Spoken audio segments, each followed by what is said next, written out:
It was just after 9 p.m. when he called 911. His voice was shaking. He said a 3-year-old girl was missing. He told them he took a nap. And when he woke up, she was gone. No forced entry, no noise, no witnesses. Just gone. Welcome to Null Evidence. The events in this story are real. When officers arrived, they expected urgency. Instead, they found something else. Devon O'Brien was talking. A lot. Too much. He spoke about everything except the one thing that mattered. He mentioned the dog, his mental health, his girlfriend's past. But not her, not Charlotte.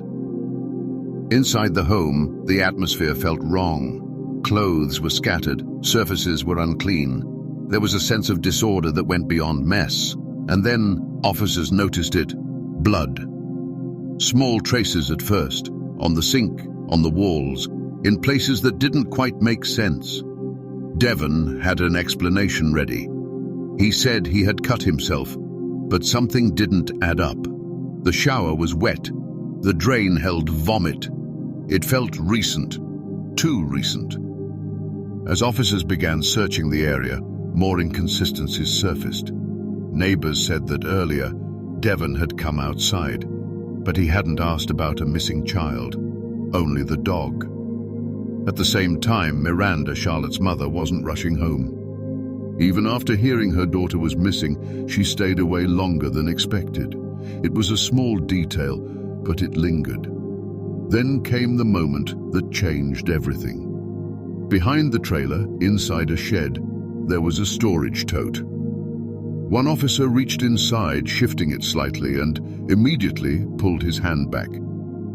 He had felt something unmistakably human. Others rushed in. They couldn't see clearly at first. A ladder was brought, and when they finally opened it, they found her.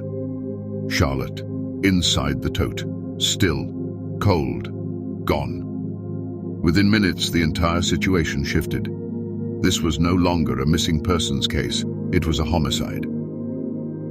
Back at the scene, Devon's reaction unfolded in waves. Shock, confusion, denial. He said he loved her. He insisted he would never hurt her. But even in that moment, something felt off. His concern drifted. His focus shifted. At times, it returned to his dog. Investigators began to dig deeper. Security footage told a different story, one Devon hadn't mentioned. Before calling 911, he had left the area. He had driven away, and he hadn't gone empty-handed. He had carried something with him, a tote.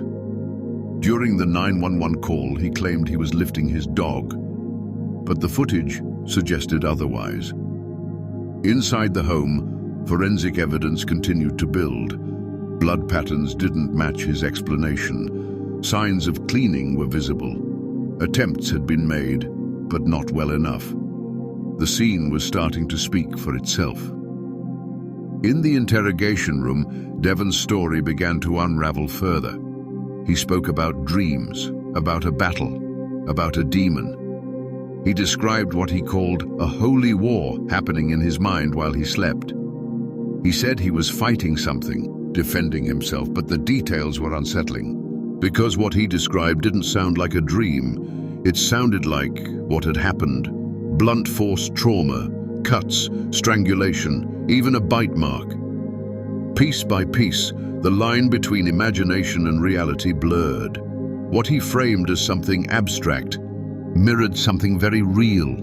The timeline didn't hold, the evidence didn't align, and the story kept shifting. Eventually, the contradictions became impossible to ignore. Devon O'Brien was charged with multiple offenses, including aggravated murder. He later accepted a plea deal, life in prison, no parole. Charlotte Patterson was 3 years old. Some cases don't begin with violence. They begin with something small, a decision, a delay, a moment no one notices. And by the time the truth surfaces, it's already too late. Cases like this remind us that outcomes rarely happen by accident. They are shaped by decisions, delays, and silence. If understanding how events unfold matters to you, consider subscribing to Null Evidence.